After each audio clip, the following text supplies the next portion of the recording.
Students, in this video we will see about the end of bipolarity. So everybody knows about the end of bipolarity. Whenever world power divided it into two blocks, that is the US and USSR blocks, which is existence in after the Second World War, and this era is known as the Cold War era. So how the end of bipolarity system, bipolarity in the sense कि दो power में से किसी एक power का दी and हो गया और अब पूरे विश्व में केवल एक ही पावर का एग्जिस्टेंस था. So that is known as the end of bipolarity. अब हम बात करेंगे कि बाइपोलैरिटी का दी एंड कैसे हुआ. तो सबसे पहले हम जिसने एंड किया उसके बारे में पढ़ते हैं कि किस तरीके से बाइपोलैरिटी के थ्रू वो कंट्री फेमस हुआ था. तो सबसे पहले अगर हम बात करें तो यहाँ पर बाइपोलैरिटी किसको बोला गया है? Bipolarity in the sense that is the power of USA and the power of USSR. Clear is this? और ये जो शुरू हुआ था टाइम, ये हुआ था आफ्टर 1945 से ही, सेकेंड वर्ल्ड वॉर के बाद से. यानी इस पीरियड को हम कहते हैं the era of cold war, जो कि 1945 से और 1991 तक का टेन्योर काउंट किया जाता है. सेकेंड वर्ल्ड वॉर इतना बड़ा हुआ? अरे कोल्ड वॉर सेकेंड वॉर नहीं है. सेकेंड वॉर तो 1939 से 45 तक था. ठीक है, यानी वहां से इसकी शुरुआत हो गई थी. एंड आफ्टर दैट आपको पता ही है कि जो यूएसएसआर था, this is the confederation of the 15 groups. कितने ग्रुप्स, देशों का समूह था ये? 15 कंट्रीज का समूह था. कितने ग्रुप्स का, कितने कंट्रीज का कन्फेडरेशन था ये? 15 का. और आपको पता है इसी से इसका नाम पड़ा था United State of the Soviet Russia या republic, because they want to follow the republic, they want to follow the socialist और कम्युनिस्ट. तो ऐसी विचारधारा के लोग इकट्ठे हो गए और उन्होंने अपने आप को इस स्ट्रेटजी से इन्वॉल्व किया है. देखिए, इसके लिए एक सबसे बड़ा जो है, हम इस वाले पॉइंट को क्लियर करेंगे, यानी यूएसएसआर के सिस्टम को. ये कहां से रिफ्लेक्ट हुआ? तो यहाँ से अगर हम बात करें, रशिया यानी जो रूस की क्रांति अगर आपने सुना हो तो ये सीन वहां से शुरू होता है. और ये ईयर था 1917, जिस पर क्या हुआ था? Russian revolution. आपसे पूछा जा सकता है रशियन रेवोल्यूशन कब शुरू हुआ है? 1917 में. जब यहाँ का राजा कौन था? Tsar Nicholas second. यानी मोनार्की को खत्म करने के लिए और किस सिस्टम को डेवलप करने के लिए? रिपब्लिक. कौन से सिस्टम को डेवलप करने के लिए? रिपब्लिक को डेवलप करने के लिए.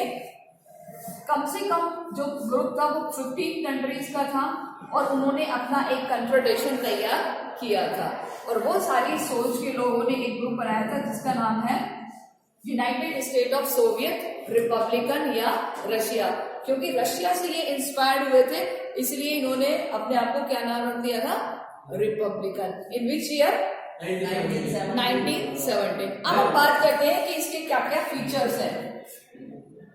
इनकी एक आइडियोलॉजी थी, दैट इज द सोशलिज्म, कि हमें अब जो काम करना है वो सोसाइटी के लिए करना है, अपने यहाँ पर जो सोसाइटी के पीपल्स है उनके लिए करना है. तो इसको यहाँ पर सोशलिज्म और कम्युनलिज्म यहाँ का एक कल्चर है, यानी कि एक तरीके से मान लो पॉलिटिकल पार्टी है, उसको ये फॉलो करते हैं, जिसका नाम है साम्यवाद, जो कि बहुत एंशिएंट टाइम से यानी कि चला आ रहा था, चाइना में भी और क्या बोलते हैं यूएसएसआर में भी. क्लियर? तो ये वो सिस्टम है. अब हम बात करते हैं, हमारा इसमें से जो क्वेश्चन प्रिपेयर होगा दैट इज कि ये सोवियत सिस्टम क्या था, यानी कि ये जो सोशलिस्ट सिस्टम डेवलप किया है ये क्या है, क्या क्या आइडियोलॉजी है इनकी, ये ग्रुप कैसे बना. तो सबसे पहले इनकी जो ग्रुप था वो कैसे बना था? किस चीज को ये अपोज करते थे? प्राइवेट प्रॉपर्टी को. Very good. अब हम यहाँ लिख सकते हैं they oppose private property privatisation. Second, they oppose capitalism. किसको अपोज करते थे? कैपिटलिज्म को अपोज करती थी. क्लियर? इसके बाद हम कहते थे वो क्या चाहते थे? इक्वालिटी बेस्ड सोसाइटी की, एक ऐसी सोसाइटी हो जिसमें इक्वालिटी हो, इक्वालिटी बेस्ड सोसाइटी, यानी कि जो हमारी सोसाइटी वो कैसी होनी चाहिए, इक्वालिटी बेस्ड हो। अगर हम फोर्थ की बात करें तो वो चाहते थे कि जो हमारी इकोनॉमी हो उसको कौन प्लान और कंट्रोल करे।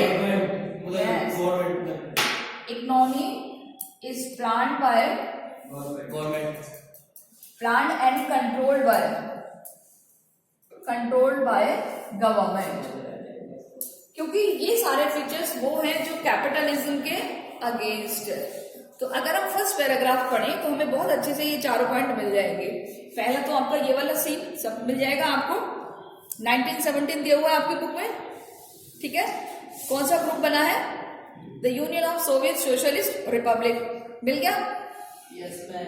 नेक्स्ट हमारा जो बनेगा कौन से ईयर में रेवोल्यूशन हुआ है रशिया में, 1917 में हुआ है। ये रेवोल्यूशन किससे इंस्पायर्ड हुआ है, रशिया की सोशलिज्म से इंस्पायर्ड हुआ है। और इस तरीके से काफी सारी कंट्रीज ने एक ग्रुप बनाकर के यूएसएसआर को फॉर्म कर लिया है। अब ये क्या चाहते थे, देखिए कि दे अपोज कैपिटलिज्म, किसको अपोज करना चाहते हैं, जहां जहां मैं पढ़ रही हूँ अगर आप चाहें तो आप उसको सर्कल अंडरलाइन कर सकते हैं। सेकंड कि they biggest to attempt human history to abolish the private property, किसको अबॉलिश करना चाहते थे, प्राइवेट प्रॉपर्टी को अबॉलिश करना चाहते थे। इसके अलावा the doing makers the Soviet system the given primacy of state and the institution of party, the Soviet political system concentrated around the Communist Party and no other political party opposition allowed. The economy was planned and controlled by the state.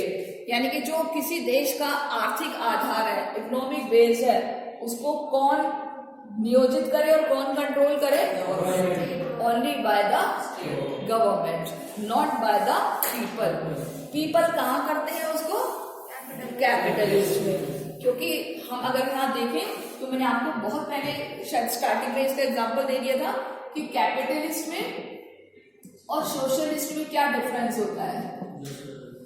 Socialist for all, ये होता है for individual, ठीक है। और इसके I think आपको मैंने एक स्टोरी भी सुनाई थी, वो मार्क्स वाली, है ना, कि मार्क्स में किस तरीके से क्लासिफिकेशन किया जाए, या फिर जो जिस बच्चे ने जितने मार्क्स लिए उसको उस बेसिस पर जज किया जाए। तो आप सबने कहा था कि जिस बच्चे ने जितने मार्क्स लिए उस बेसिस पर जज किया जाए, तो नो डाउट हर बच्चा ज्यादा नंबर लाने की कोशिश करेगा। यूएसएसआर की 2 फुल फॉर्म बताई थी मैम आपने, यूएसएसआर की 2 फुल फॉर्म बताई थी मैम आपने, क्या यूएसएसआर की, ये ना United State of Soviet Republic, United State of Soviet Russia, ठीक है। रशिया से इंस्पायर्ड होकर के उन्होंने क्या ले लिया, रिपब्लिक, क्योंकि वो क्या एस्टेब्लिश करना चाहते थे, रिपब्लिक। कहीं ना कहीं वो उस पुराने सिस्टम से पीछे छुड़ाना चाहते थे। अब देखिए साइड में व्लादिमीर लेनिन का एक फोटो दिया हुआ है। व्लादिमीर लेनिन कौन है, the founder of Bolshevik communist party. Russia में बोल्शेविक और मोल्शेविक रेवोल्यूशन हुआ है। कौन सा, बोल्शेविक और मोल्शेविक, 9th क्लास में आपने पढ़ा होगा। तो बोल्शेविक के फाउंडर कौन है, लेनिन, जिन्होंने अप्रैल थीसिस दिए थे, अप्रैल में पढ़ा है अप्रैल थीसिस, देखिए। And the leader of Russian revolution 1970, the founder head of USSR during the most difficult period following the revolution 17 to 24, and the outstanding theoretician and the practitioner of Marxism and a source of inspiration of all communists all over the world। एक तरीके से जो communist system को आगे तक follow करने वाले, आगे तक उसको फॉरवर्ड करने वाले कौन है, व्लादिमीर लेनिन। कौन है, लेनिन। पुतिन तो प्रेजेंट में है, ये है लेनिन, जिन्होंने अप्रैल थीसिस दिया था। कौन सी वाली रेवोल्यूशन के फेवर थे, बोल्शेविक या मोल्शेविक, बोल्शेविक के फेवर में थे। अब देखिए यहां पर हमारा एक और क्वेश्चन बनेगा कि जो यूएसएसआर के साथ जो यूरोप का कौन सा पार्ट ऐड हुआ था, ईस्टर्न यूरोप, क्यों ऐड हुआ था और कब ऐड हुआ था, सेकेंड वर्ल्ड वॉर के बाद। देखिए second paragraph, after the second war the eastern European countries. आपको बताया था कि यूरोप के 2 पार्ट हो गए थे, ईस्टर्न यूरोप, वेस्टर्न यूरोप। ये था वेस्ट और ये था ईस्ट। तो जो ईस्टर्न पार्ट है वो किसके साथ इन्वॉल्व हो गया था? यूएसएसआर के साथ। The Soviet army had liberated from the fascist force, come under the control of the USSR. किससे बचना चाह रही थी ये? फासिस्ट से। कहाँ के लोग? ईस्टर्न यूरोप के। इसलिए इन्होंने किसके साथ अपना ग्रुप बना लिया? यूएसएसआर। आपने सुना है ना नाजिज्म और फासिज्म? Yes ma'am. पहले नाजिज्म आया या फासिज्म आया? नाजिज्म। पहले फासिज्म आया। नाजिज्म कब आया? मैम नाजिज्म को जब हिटलर आया। हिटलर कब आया? सेकेंड वर्ल्ड वॉर के टाइम आया। ये कब की घटना है? 1917। वो बोलता था नाजिज्म में वो मुसोलिनी। हिटलर मुसोलिनी वर्ल्ड में 2% नाम सुने हैं आपने जो सबसे ज्यादा डिक्टेटर काइंड ऑफ पर्सन है। तो मुसोलिनी का फासिज्म था, हिटलर का नाजिज्म था। ठीक है, तो उस टाइम नाजिज्म से बचने के लिए ईस्टर्न यूरोप के कंट्रीज ने अपना ग्रुप प्रिपेयर कर लिया। नाजिज्म हिटलर ने चलाया था ना, आपने 9th क्लास में पढ़ा होगा नाजिज्म का फॉलोअर साथी का निशान। Next, the political and the economic system of all these countries were modeled after the USSR. So this group of countries called the Second World या Socialist Bloc. और बाद में ये ब्लॉक किस नाम से जाना गया? Socialist block. सोशलिस्ट ब्लॉक या ग्रुप ऑफ सेकेंड वर्ल्ड। तो फर्स्ट वर्ल्ड किसको बोला गया है? The group of USA. यानी बाद में ये किस नाम से जाना गया? सोशलिस्ट ब्लॉक या a group of second world. अब देखिए, आपसे यहाँ पर ये भी तो क्वेश्चन पूछा जा सकता है ना कि ये जो ग्रुप है वो क्यों बना 15 कंट्री का?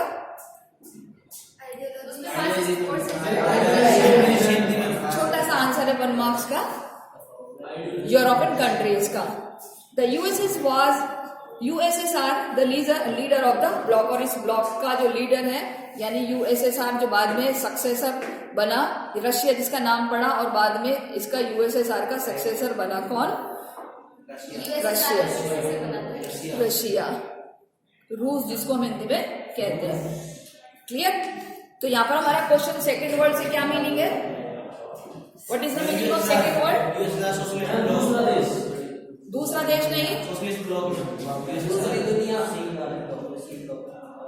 क्लियर? थर्ड वर्ल्ड उसको बोला जाता है नहीं, हाँ थर्ड वर्ल्ड उसको बोला। तो सेकेंड किसको बोला गया है? क्लियर?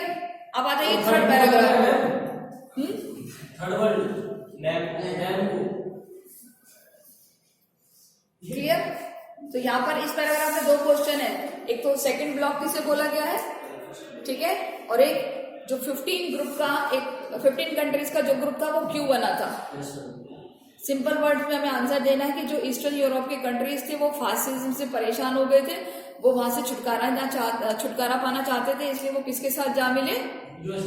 यूएसएसआर वाले ग्रुप के साथ जा मिले 1917 में। ठीक है, नाजिज्म का इससे कोई लेना देना नहीं है। नाजिज्म आया था 1938 के बाद, जब से हिटलर ने अपनी पॉलिटिकल पार्टी बनाई थी। सेकेंड वर्ल्ड वॉर के टाइम। क्लियर?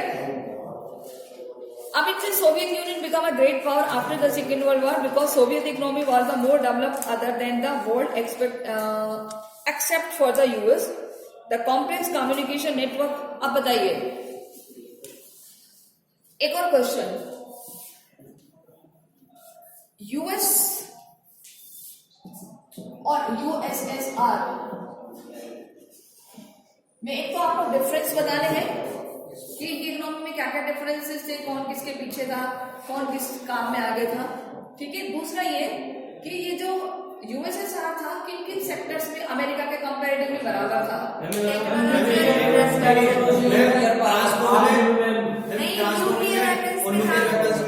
एग्जैक्ट। देखिए, एक तो सोवियत इकोनॉमी बहुत पहले तो स्ट्रॉन्ग थी, कम्युनिकेशन नेटवर्क अच्छा था, energy resources, oil, iron, steel, machinery production, transport, ये सारे सिस्टम बड़े ही एफिशिएंसी वाले थे। कहां पर? USSR में just similar as in Western countries, just similar as in USA. Transport थोड़ी आया है इसमें। में लिखा हुआ ट्रांसपोर्ट सेक्टर। इधर लिखा हुआ है like behind the best in technology infrastructure example transport। Clear? अब उसके बाद कोई नहीं लिख देना, कोई उससे कोई फर्क नहीं पड़ता कि विच सेक्टर में, ठीक है। And that is the domestic consumers industry, let's produce everything the pin to car, यानी कि वहां पर यूएसएसआर में छोटी चीज से लेकर बड़ी चीज, एक पिन से लेकर कार तक सब कुछ बनाई जाती थी। आपने क्वेश्चन में लिखा है ना यूएसएसआर प्रोवाइड सीरीज। क्लियर? अब the Soviet state ensured the minimum standard of living for the citizen. The government subsidized the basic necessities including health, education, child care and other welfare scheme.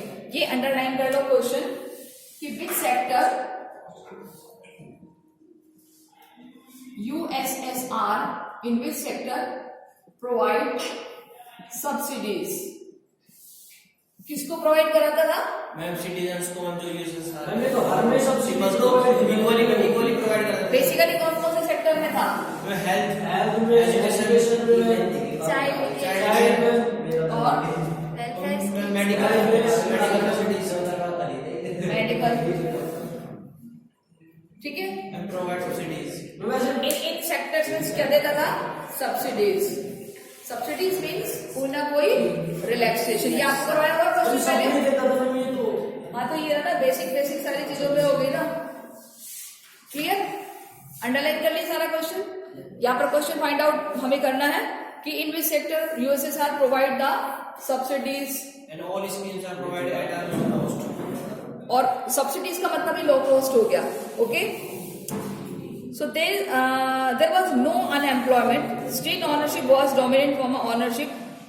Land was productive asset were owned by and controlled by the Soviet Union या Soviet state। यहाँ तक जितने भी assets थी, assets मतलब resources, land थी, natural resources थे, वो सब कौन कंट्रोल करता था?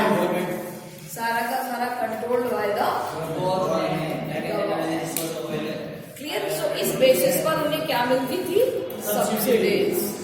देखिए इस पैराग्राफ में हम क्या सीखेंगे? सबसे पहला, अभी हम एक मिनट इसको रिवाइज कर लेते हैं जो आज अभी तक हमने पढ़ा है। कौन से ईयर में यूएसएसआर का ग्रुप बना है? कितने कंट्रीज का ग्रुप है? इसकी आइडियोलॉजी क्या है? इन्होंने अपना ग्रुप क्यों बनाया है? अच्छा, ये चारों पॉइंट आ जाएंगे उसमें, ठीक है। इनको और किस किस नाम से जाना गया है? जो अदर कंट्रीज हैं वो सोशलिस्ट ब्लॉक में क्यों शामिल हुए हैं? क्या रीजन है?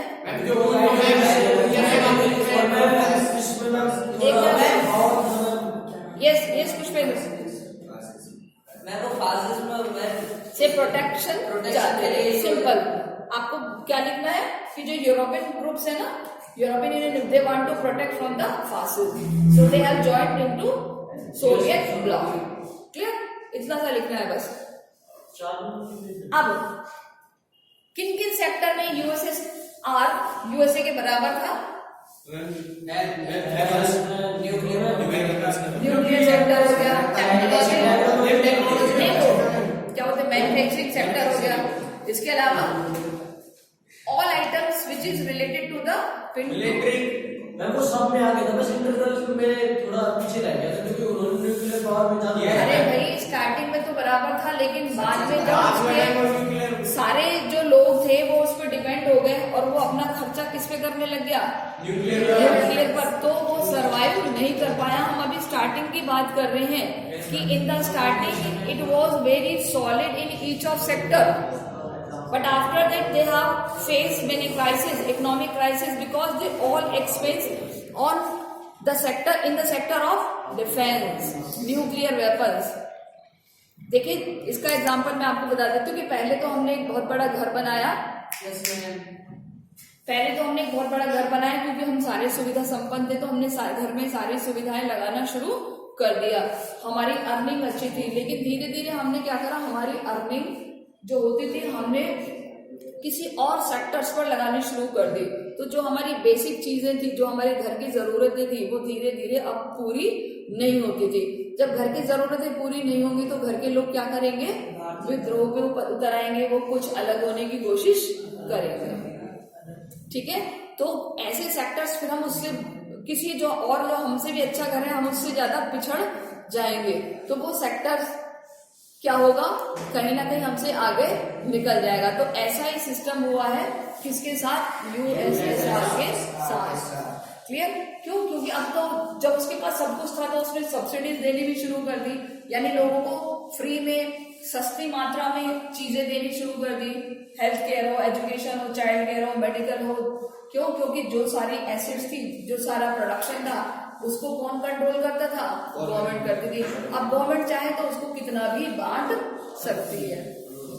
तो यही फीचर किसका होता है, सोशलिस्ट का। और सोशलिस्ट आइडियोलॉजी यूएसएसआर की, सिंपल। इसलिए वो क्या दे रही है लोगों को, सब्सिडीज। लेकिन अगर आप सब्सिडीज देंगे तो लोगों को कैसी आदत पड़ जाएगी, बैठकर खाने की आदत पड़ जाएगी। ठीक है, तो क्या कोई काम करने के लिए एग्रीड होगा, नो। सो दैट्स व्हाई कि आगे जाकर के क्या हुआ, लोगों को डिपेंडेंट होने की आदत पड़ गई। और बाद में जैसे मैंने बताया था कि पहले तो आपने पूरा घर जोड़ लिया, बाद में घर के अंदर ही कलह होने लग गए। क्योंकि जब जरूरतें पूरी नहीं होती तो चाहे कितना भी पैसे वाला परिवार हो, धीरे धीरे टूटने लग जाता है। क्लियर? नाउ अब हम बात करते हैं कि जो एक सोशलिस्ट कम्युनिस्ट का सिस्टम चला था यूएसएसआर में, वो बहुत लंबे टाइम तक क्यों नहीं चला, लोगों ने विद्रोह क्यों कर दिया। यहाँ पर मैंने आपको क्वेश्चन लिखवाया हुआ है। क्या क्वेश्चन लिखवाया हुआ है, ये मैं मिटा दूं या कोई नोट डाउन कर रहा है, वो कर लिया सबने? यस।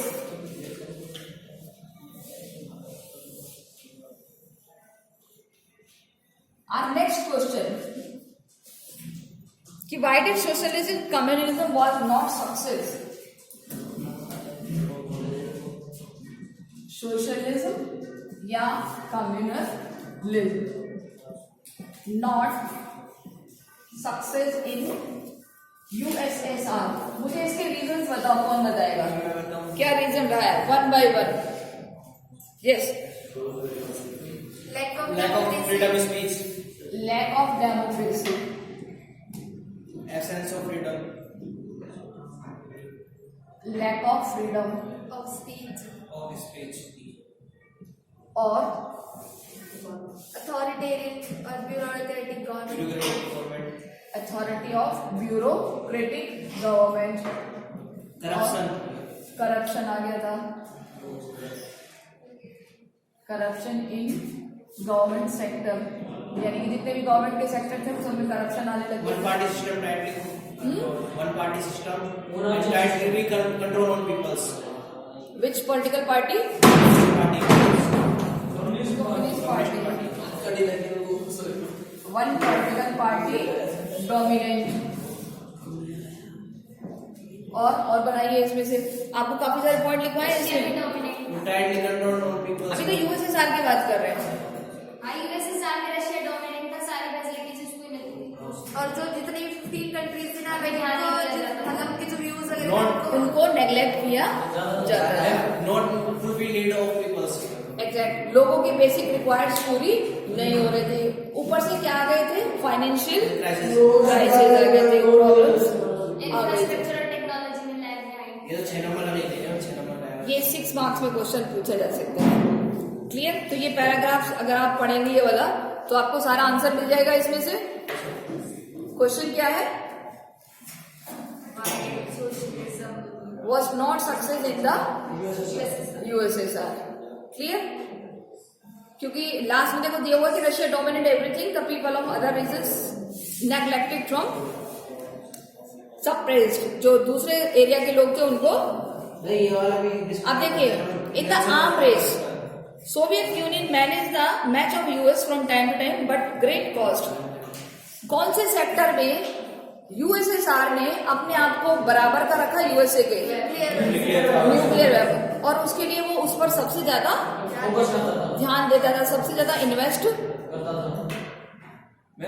उन्होंने मैम आम उसमें मैं स्पेस रेस पे भी इन्वेस्ट किया था मैम सबसे ज्यादा। किसने? मैम यूएसएसआर में कंपेयर यूएसए में वो भी चाहता कि हम भी स्पेस पे अपना। हाँ, तो दोनों के अंदर एक कंपटीशन हो गया ना कि अगर हम वेपन्स को लेकर अगर हम कंपटीशन करते बाद तो में वो था ना लॉजिकल रेस के बाद उन्होंने वो रिडिजाइन कर दी थी मैम एलडीडी, उसके बाद उन्होंने स्पेस रेस पे ध्यान दिया था पोस्ट उसको जो मनी को वेस्ट करा वो स्पेस रेस पे लगाया था मैम उन्होंने। यस, अब देखिए the Soviet union leg behind the best in technology manufacture especially in the transport power and the most importantly fulfilling the political and economic aspiration of citizen। कौन से sector में अगर हम बात करें तो यूएसए से बिहाइंड था यूएसएसआर जो पीछे चल गया था इंफ्रास्ट्रक्चर और इकोनॉमिक और political aspirations. What is the political or economic aspiration of the citizen of India, citizen of USSR? लोगों को राइट्स नहीं थे। Exact, so that is the कि जब लोगों की नीड्स पूरी नहीं हो रही है तो लोग किस पे उतर आते हैं? विद्रोह पर, रेवोल्यूशंस पर। ओके, एक और इन्वेशन हुआ है सोवियत का अफगानिस्तान में, इन which year? 1979। Underline that is a weakened system often further. The wages continues to grow, productivity and the technology fall considerably behind the West. Afghanistan का किसके साथ बैटल हुआ है?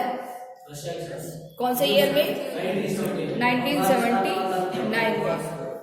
So this led to the shortage of all consumer goods, food imports, and increased the everywhere. The Soviet economy was flirting the in 1970 and become stagnant. Stagnant यानी किसी चीज का खतरे में आ जाना, क्योंकि अभी तक आप अपने न्यूक्लियर वेपन्स पे खर्चा कर रहे थे, आप अपनी कंट्री के लिए प्रोडक्शन का काम कर रहे थे, ऊपर से आप लोगों को सब्सिडीज दे करके अपनी इकोनॉमी को रिड्यूस भी कर रहे हैं, लोग टैक्स नहीं दे रहे हैं, लोग खर्च किए जा रहे हैं, लोगों के अंदर कमाने की आदत कम हो गई है क्योंकि सरकार उनको बैठे बैठे खिला रही थी। तो अननेसेसरी एक दिन वो किस में कन्वर्ट हो गया? एक्सप्लॉयटेशन में। करप्शन बढ़ गया था, अनएम्प्लॉयमेंट हो गया था, लोगों ने काम करने के लिए बहाने बनाने शुरू कर दिए थे जब प्रोडक्शन खत्म हो गया था। ऊपर से एक इन्वेशन हो गया किसके साथ? अफगानिस्तान। तो फूड शॉर्टेज जैसी प्रॉब्लम आ गई थी। तो इस तरीके से सोवियत यूनियन धीरे धीरे डिसइंटीग्रेट होने के कगार पर आ गया। आपको एक टेबल बताई थी उस दिन, कौन से पेज पर थी? 22 पर। ये देखिए, आप टेबल देख लेना, बहुत काम की एक टाइमलाइन है। Disintegration of the Soviet union, किस किस तरीके से सोवियत यूनियन का डिसइंटीग्रेशन हुआ है। तो ये मार्च 1985 से शुरू हुआ है जब मिखाइल गोर्बाचेव आए हैं। और मिखाइल गोर्बाचेव क्या थे? फर्स्ट प्रेसिडेंट यस 1985 में। फर्स्ट प्रेसिडेंट तो दूसरे बने हैं, बोरिस येल्सिन। वेरी गुड, ठीक है, वो बाद में बने हैं। तो यहाँ से शुरू है 1985 से लेकर और 1991 तक। देखिए, लिथुआनिया एक ऐसा कंट्री था जिसने मार्च 90 में डिक्लेयर किया था कि मुझे 15 ग्रुप से अलग होना है। लिथुआनिया साफ दिया हुआ इस म्यूजियम में, आपको बताया था। इसके अलावा येल्सिन जो कि communist, no longer in the communist party, become the president of Russia, यानी कि कम्युनिस्ट पार्टी के नहीं थे लेकिन किसके प्रेसिडेंट बने? रशिया के प्रेसिडेंट। तो ये टेबल आपको लर्न करनी है। Okay, if we will discuss about the Gorbachevs. So Gorbachevs ने कुछ रिफॉर्म्स किए हैं। वो चाहते थे कि जो हमारा, अब देखिए ईयर आ गया 1985, जिसमें मिखाइल और जो गोर्बाचेव है, मैं शॉर्ट में लिख रही हूँ, ये क्या बने हैं? जनरल। किसके जनरल बने हैं? ये कम्युनिस्ट पार्टी। इन्होंने क्या शुरू किया है? रिफॉर्म्स। क्योंकि जो सिस्टम था वो कैसा हो गया था? बड़ा ही डिस्ट्रक्टेड वाला हो गया था। तो उस सिचुएशन को हैंडल करने के लिए इन्होंने एक शुरुआत करी है 1985 में। to USSR abridge the information and technological revolution taking place in the West. So सबसे पहले इन्होंने जो डेवलपमेंट करने के लिए एफर्ट्स किए वो कौन से सेक्टर में? Information and the technological sector. तो इनका एक रिफॉर्म्स का क्वेश्चन आएगा. What kind of reforms by the Mikhail Gorbachev? क्या लिखेंगे अब इसमें? मैम इन्होंने मैम का कैपिटल लाने की कोशिश की थी. क्या किया है इन्होंने? देखिए यहां से अंडरलाइन करिए. Gorbachev decision to the normalize the relation with the west. इन्होंने किसके साथ रिलेशन? वेस्ट कंट्रीज के साथ relation with the west countries. किसको प्रमोट किया इन्होंने? कि रिलेशन होने चाहिए हमारे किसके साथ? वेस्ट कंट्रीज के साथ. And democratise and reform the Soviet union.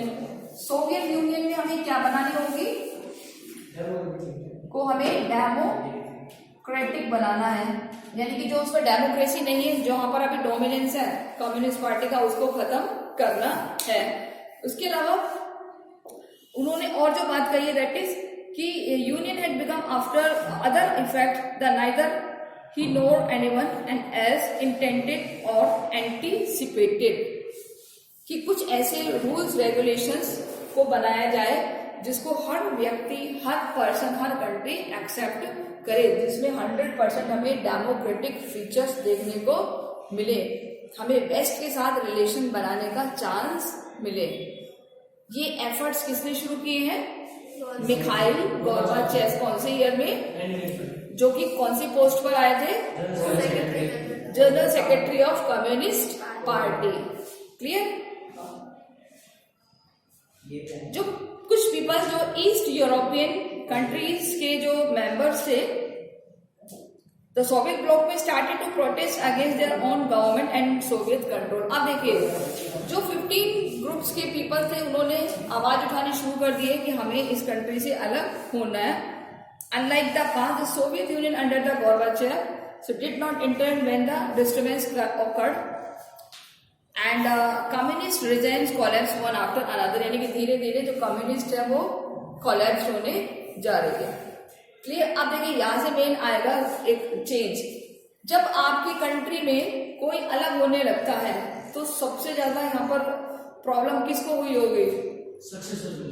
Leader. सबसे ज्यादा प्रॉब्लम हुई थी कम्युनिस्ट पार्टी को. क्यों हुई है सबसे ज्यादा प्रॉब्लम? एग्जैक्ट. क्योंकि अभी तक जो डोमिनेंट चल रहा था किसका? कम्युनिस्ट का. वो धीरे धीरे खत्म हो रहा था. क्योंकि वो किस में कन्वर्ट करना चाह रहे हैं गोर्बाचेव? इसको कैपिटलिज्म में. और कैपिटलिज्म में अगर कन्वर्ट होगा तो फिर सोशलिज्म खत्म हो जाएगा. कहीं ना कहीं जो डोमिनेंट हो रहा था किसका, क्या बोलते हैं इसको, कम्युनिस्ट पार्टी का, वो डोमिनेंट खत्म हो रहा था. ठीक है, तो इसलिए उन्होंने अपोज किया. देखिए यहां पर क्वेश्चन पूछा जा सकता है कि which party have oppose the reforms of Gorbachev? Communist party. क्या क्या चेंजेस करने चाहे उन्होंने?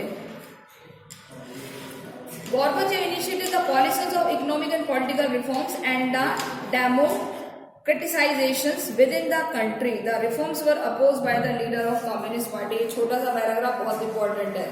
सेकंड नंबर पे दिया है ना. किस किस में सुधार करना चाह रहे हैं? और डेमोक्रेटिक और पॉलिटिकल और इकोनॉमिक पॉलिसीज. यहाँ लिख सकते हो आप कौन सी policies? Political and economic policies. अपने देश के लिए कुछ ऐसी पॉलिसीज जो पॉलिटिकली और इकोनॉमिकली बहुत ज्यादा स्ट्रांग हो, जिससे हमारी कंट्री का डेवलपमेंट हो. लेकिन ये किसको अपोज, किसको बुरा लग रहा है? कम्युनिस्ट पार्टी को. इसलिए उन्होंने क्या करा है? अपोज. Is this clear? एक टुक प्लेस हुआ है, पॉपअप हुआ है, कौन से ईयर में? 1991. किसके थ्रू? कम्युनिस्ट पार्टी के थ्रू. Very good. क्या किया है उन्होंने? एक को प्लेस कर दिया था.